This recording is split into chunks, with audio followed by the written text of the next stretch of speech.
Video analysis. There's several different types of video analysis, and I'm going to try to cover 4 or 5 in this talk here today. The first type of video analysis, I'm going to give you an overview and then I'll go back and break each one down. The first type of video analysis is technical videos from instructors. Those are the kind that you can purchase online or at a store or something like that. Second type of video analysis is of competitions. It could be a state tournament, could be a national tournament, could be the World Championships, could be the Olympic Games. The third type of video analysis is of your own competitions or of self. You can also do this in practice, but I really want to focus on the competition itself. So that would be you watching yourself compete.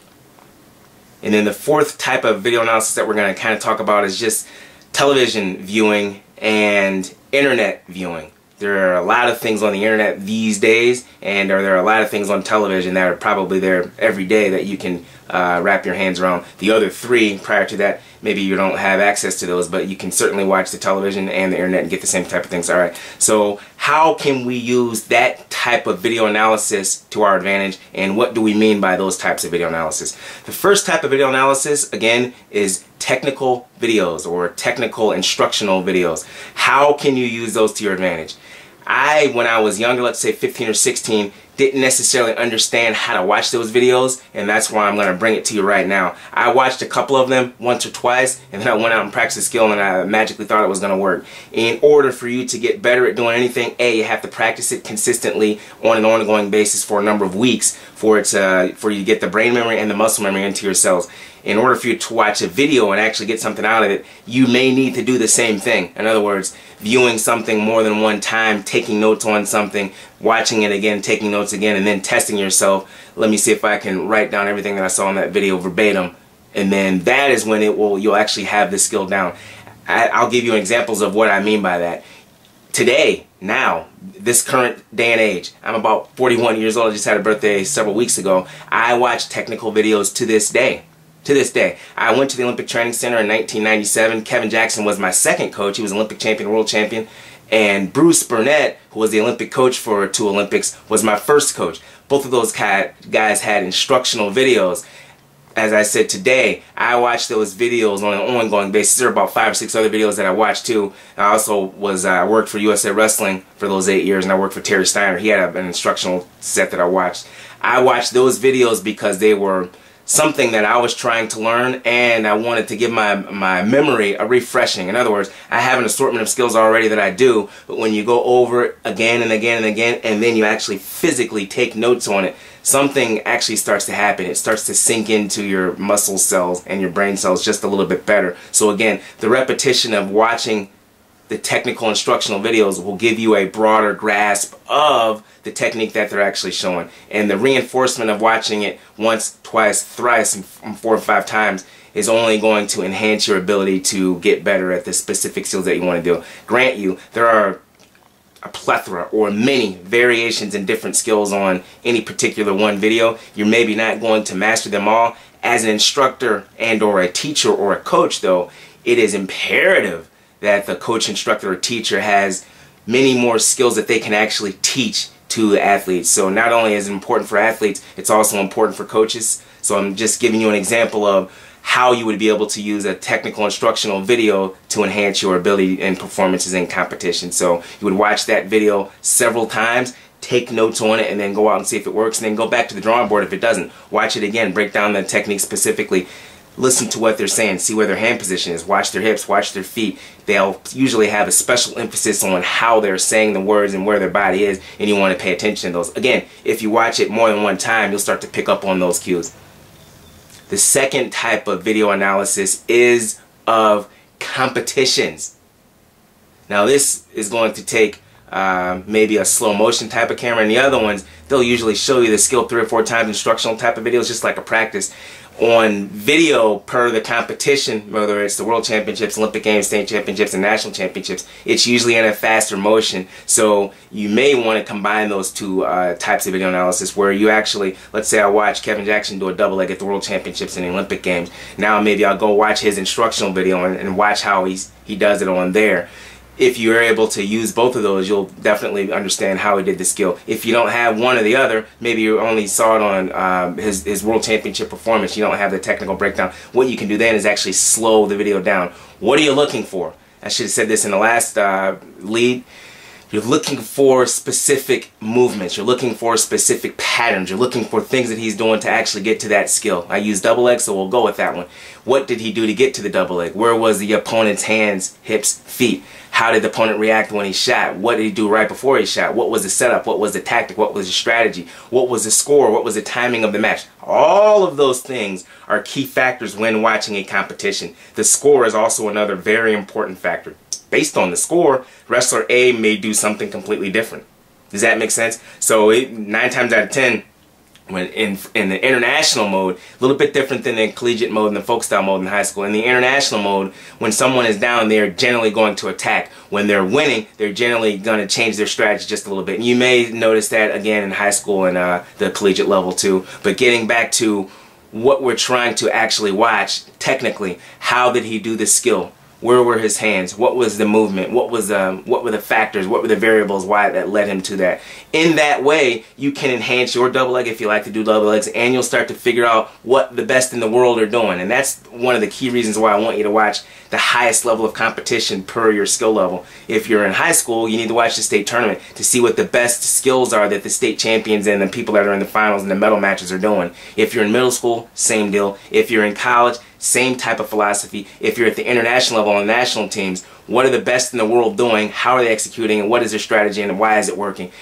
After you've watched, let's say, the whole World Championships, for women there's 7 weights, for men there's 7 weights, and for Greco-Roman there's 7 weights as well. After you've watched all of those finals, now you will have, you can again jot down what do you see actually happening. Okay, I saw 4 double legs out of the tournament, maybe of the finals. I saw 4 double legs, 3 single legs, 4 go behinds, 4 front headlocks, 4 gut wrenches, on and on and on. But after a while, let's say if you do that for a couple of years, you'll start to notice a trend. You'll start to notice there are about maybe 10 or 12 skills that they're hitting. Guess what? Those are the skills that you would like to practice. Do the same thing at the national tournament. Do the same thing at the high school tournaments.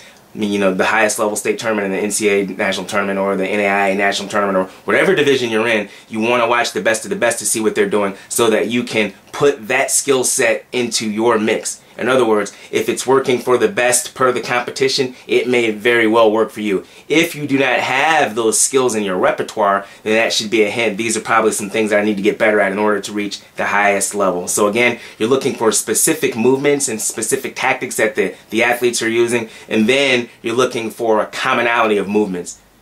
Very rarely are you going to, let's say if there's 7 matches, very rarely you're going to see 15 different takedowns. Quite certainly you may see 4 or 5 takedowns as an example, and those are the ones that you actually want to practice. Does that make sense? So again, you have the instructional videos where it's going to encompass probably a plethora, many moves, and then you have the competition video analysis where you're looking for commonality of movements and you're looking to see where the hands in place and hips are in terms of actually how to execute the skill. The third type of video analysis is watching your own films. Now I'm going to use defensive strategies this time because the last 2 segments I talked about offensive strategy.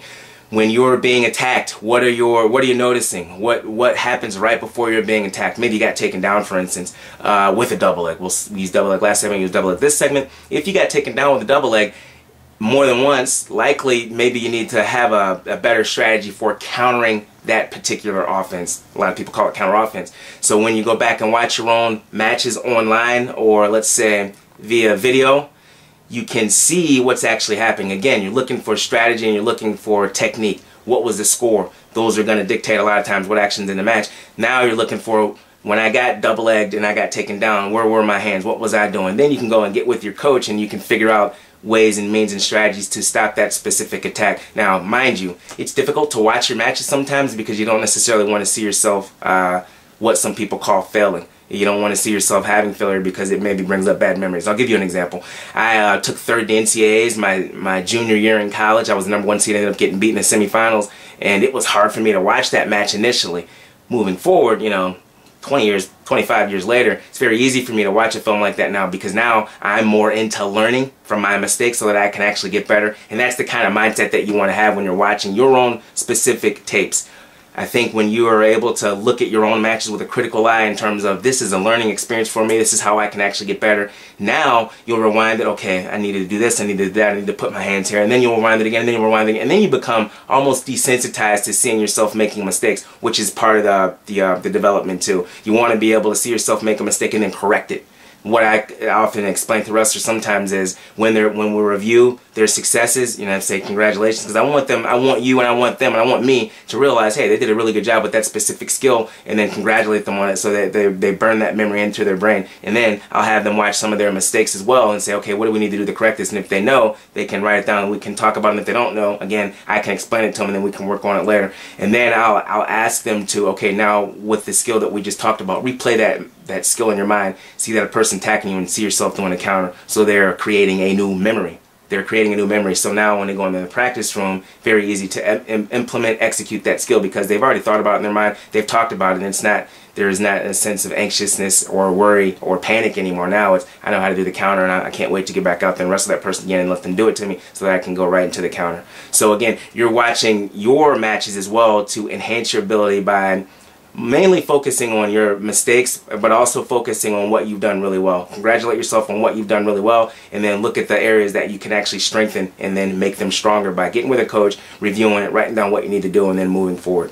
The last two types of video analysis, I sort of alluded to a little bit, the internet and television. Maybe some of those things are actually on television. Maybe they're on the internet, and in that way you can watch it. But the other type of video analysis through television and internet, maybe it has nothing to even do with your sport. You can watch other sports and you can analyze, what are they doing in their warm-ups? What are they doing in their cool-downs? What are they doing in between rounds? All those things are key important factors. In fact, on television and the internet all the time, there are a lot of things that if you just start becoming a little more aware of that are transferable to our wonderful sport. There is a correlation between being the very best. There is a correlation between doing things the right way. You can use the internet and you can use the television to start to notice these things. In America, USA, we have a lot of professional sports. We live in a sports culture, actually. And we've got all these different channels and whatnot that you can watch sports on. Watch those channels with a critical eye now. Watch and see what the very best of the best are doing. Watch what they say in their interviews before and after the competitions. Things that they're doing not necessarily ideal. Pay attention to that so you can learn from it, and then you don't even have to go through that ordeal that they went through. So you're viewing the video with an analysis of, here's what they did and here's what I can do to make myself a little bit better. So we've talked just a little bit about video analysis. In the last two examples, we talked about the internet and or television because those are the medium where most things are actually seen. Nonetheless, you can also buy videos. You can buy instructional videos on DVD and you can watch them from an instructor like, Kevin Jackson or Bruce Burnett or Terry Steiner. Those were the national team coaches when I was either an athlete and or coaching. You can get your own videos. A lot of parents these days and coaches, they will film a match and then they'll take it home and then they'll break it down. Again, you're watching with a critical eye. Watch some of the best things that you did and some of the things that you can strengthen. Break it down, write it down. Review in your mind before you even leave the video session. Review in your mind if you're doing the skill correctly. There is the third type or the second type. I kind of went out of order a little bit, where you're watching the champions either at the Olympic Games and or the national championships and or the state championships. You're watching the best of the best so you can see what the common skills and strategies and tactics that they're using. So if you're not doing those right now, you can put those into your repertoire and then you can learn from what the best are doing. And the last type I talked about was television and the internet, where you may be able to actually use all of those mediums or see all of those things through the TV and the media, and also go into different sports, see how they're warming up, see how they're cooling down, see how they're getting themselves ready, see how they're, the relationship between the coaches, see what they're doing right, see what they're doing wrong, so that you can enhance your ability to perform at the highest level. Video analysis. Remember, you can find out more information like this at youtube.com, Coach Shannon, Coach Shannon Talks.